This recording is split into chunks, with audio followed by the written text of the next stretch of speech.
Hey guys, I'm Master John Drake, And I'm his student, Millicent Rowan.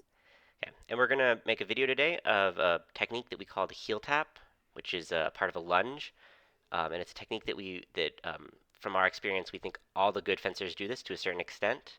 I have four examples of it here, of me doing it and some other really high-end fighters doing it, and and then we're gonna talk about it, and then Rowan's gonna come in at the end and kind of explain how the best way to learn it is, because I kind of learned it naturally, and she kind of had to be taught it. So we're gonna start here with this is me here in the black. This is a fight that I had at the Rose Tourney a couple years ago at Gulfers. Oh, whoops.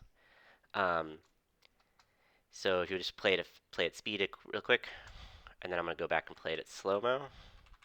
So um, if you think about a lunge, most of the time people lunge, the way you're taught a lunge, right, is you just push off with the back foot and extend the front foot.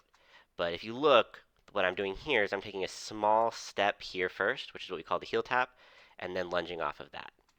And what this does is it kind of lets me build a little momentum before I strike, because it's hard to get your momentum going just from static, right? If you have a little momentum going first, it's a little easier to explode off of that.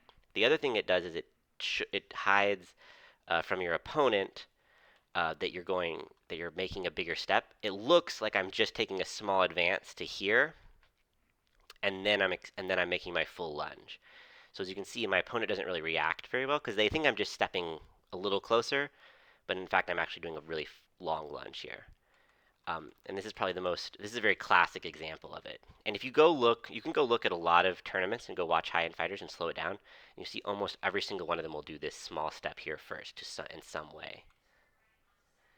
So that's the first example I have it. And then I have another example here from Master Toritaka here in the black, who is, in my opinion, the best fencer in the world, both HEMA and SCA, best rapier fighter in the world, I guess a better way to say that. And if you watch carefully, he does the same technique here.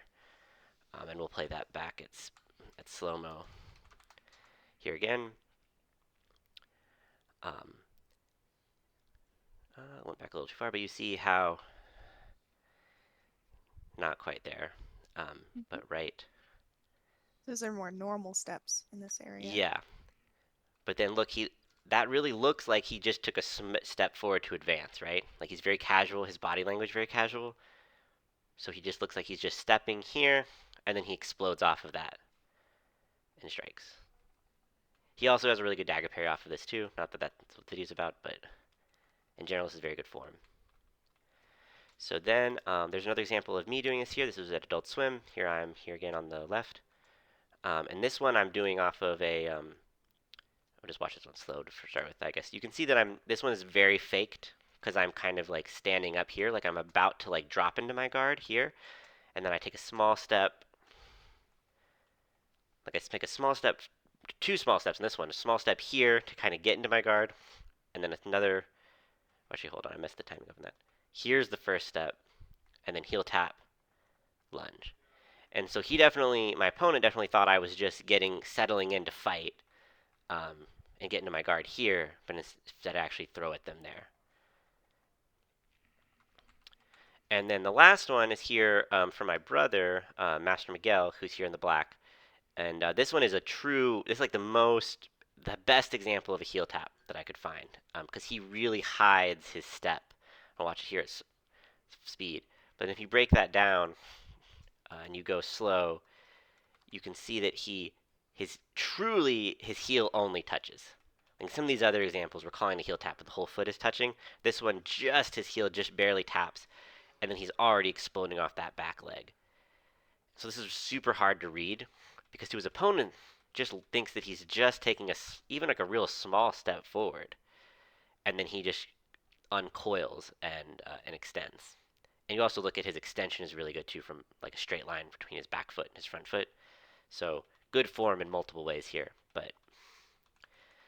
Um, but these are all really great Mhm. examples of this technique. And like I said once again, if you go and look at videos, like pick whatever high-end fighter you think you want to look at, they will be doing something similar to this off of their lunge, almost universally.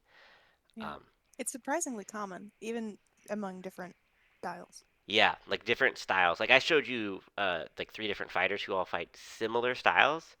Um, But even from other styles, this off of doing this before a lunge is very, very common. And if Rowan wants to come in and then explain kind of how she was able to learn this technique, because I just kind of picked it up naturally. Hmm. So we actually, it was a couple of years ago that you were talking to me about, hey, it looks like, I think we were probably, you probably saw it in a video of Miguel fighting initially because we used to do so many video reviews within our kind of fencing family. And you'd see this like beautiful glide that Miguel does where his heel barely touches and then he finishes the lunge in a very went forward. And we went, oh, that's very cool. And then you saw it in Toritaka, you saw it in Dominic from Atlantia. Like we kept seeing it more and Hmm. more and more. And then we tried to dissect how to do it. Like you did it naturally, Miguel did it naturally without breaking it down or trying to drill it.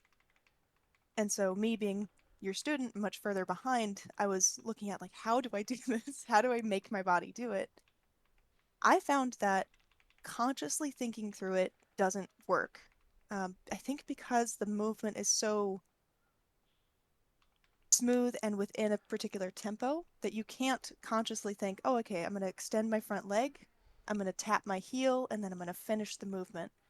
If you do that, you're going to like thump the front foot onto the ground. It's going to be really obvious, and then you have a totally separate tempo of you lunging.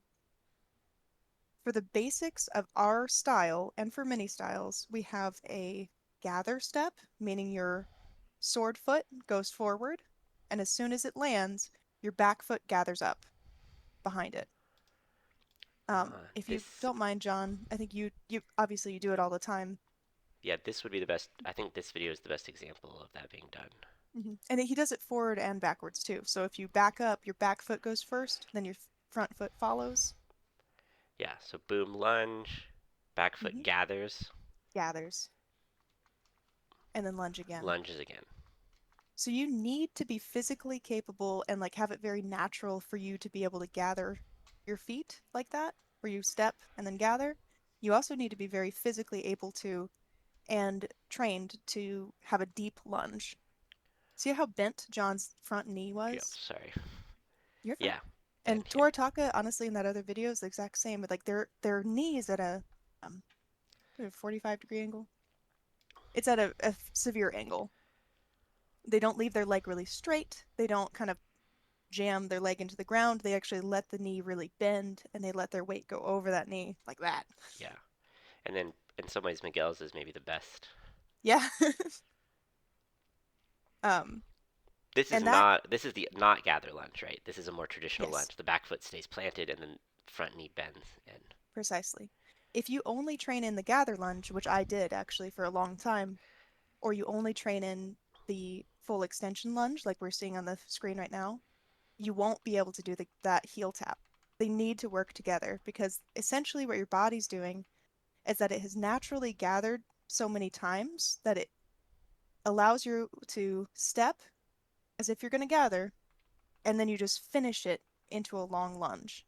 And you need that lunge to be really committed too, because what I used to do is I would gather all the time, and then I would try to lunge long, but I would leave my front leg stiff, and then I would jam into the ground. And that doesn't allow you to have the balance to be able to do this step. So if you want to do this, and I encourage you to do it, I would train in gather steps, like we're seeing as an example, and then those deep, hard lunges, like what all four of these videos are doing. And as you work them, they're like simple basics, and as you work them, you get their basics better and better. This will naturally start to happen, and it's really cool. Your opponent won't be able to see it from the front, like when John does it against me, for example, I can't see it. I can't go like, oh, he's stepping. It just looks so smooth and fluid that I won't respond. The only time you can really see it is from the side. So I encourage people to videotape their own yeah, fights, like watch them in slow mo, and you see if really, you're already doing it, because some people might be already doing it. yeah, and you really actually have to watch it in slow mo because sometimes it's hard to see. Like if you watch this at speed, um, any of these at speed, it just kind of looks like someone just lunges. Yeah, But um, if you break it down slow mo, same with this one. If you break it down, like if you just watch it at speed, you really can barely see it. Boom, he just looks like yeah. he explodes out. Um, And that's how it feels as the opponent too. You just feel like someone just explodes at you and right. hits you. But you look at it and you realize there's actually a little bit more going on in the footwork, and that Exactly. to support that explosive movement, and to hide it for longer, like so that it doesn't Hmm. reveal it as early in the movement. So Yeah. Something I've observed in myself and also trying to show this to people and trying to teach this to other people is that when you think about it too much and you try to force it, that front foot will come out and kind of slap the ground really hard. Or you'll put a little bit too much weight on it because you're thinking your brain is going, okay, make a little step and then turn that little step into a lunge. And it's just your brain can't do it. Can't do it fast enough. So if you watch a video of yourself and you feel that leg like really slap and hit the ground and then there's a tempo and then it goes again, that's not the same thing. We're really looking for that heel to touch the ground and then continue on yeah, forward because it keeps the tempo really tight and it keeps the momentum going forward. Like John said at the very beginning, you're also using it to put more momentum into this lunge because sometimes when people lunge, I've been guilty of this, they kind of like throw their body into it in a way that's um, not as efficient. Whereas here, all of Miguel's energy is going to drive forward into that lunge from his hips, yeah. and it's just smooth and effortless You looking. also you also see, and this is maybe a slight tangent, but you also see that his weight isn't his. Some people will they'll go too high in their lunge, like they'll put a little hop. Hmm. You see his foot isn't barely off the ground, right? Just over the grass. Yes. So that means most of the power that he's getting generating from his back leg is going forward, which Yes. which makes this much more of an efficient motion. Um, and the same with, you can probably look at all of these lunges are the same way, right? Their fighters are just going forward. Yeah. Like this is a little bit of a shorter lunge here, but the same with this one, right? Like we're not going too, people aren't going too high or too low. It's just forward and a slight dip. Yep. Um, Um, as you're learning it, some people might try to again leap into the air, just like John was saying. You might try to like lift your front foot really high, and if you do that, you're actually eliminating the efficiency of the lunge. yeah, You're trying to glide along the ground. And John's even said to me before, put all your energy in your back toe because you want to drive off that back toe forward through the hips, through the front heel. Let the heel tap and roll onto your toe. yeah, yeah. So Perfect. this is a really good technique to try to learn. It's a little tricky to learn, like we've just said, but you can go try to find. I'd recommend trying to go look for examples of it, just kind of see. And if you start paying attention, you'll start noticing it everywhere. Um, and then try to be a little more deliberate about it, so you can kind of use it a little better. But it's a really interesting thing. That's something that kind of I didn't. No one taught me this, and I've never really heard a lot of other people talk about this. Mm-hmm. But I think it's actually very important, and it works really well. So so I would definitely try to incorporate this into your fight. If you all have Mm-hmm. any questions on this video, please like leave them in the comments or reach out to us on Facebook or email or whatever, and we can answer those questions. We'd love to do that. Absolutely. Thank Um, you all for watching. yeah, see y'all next time.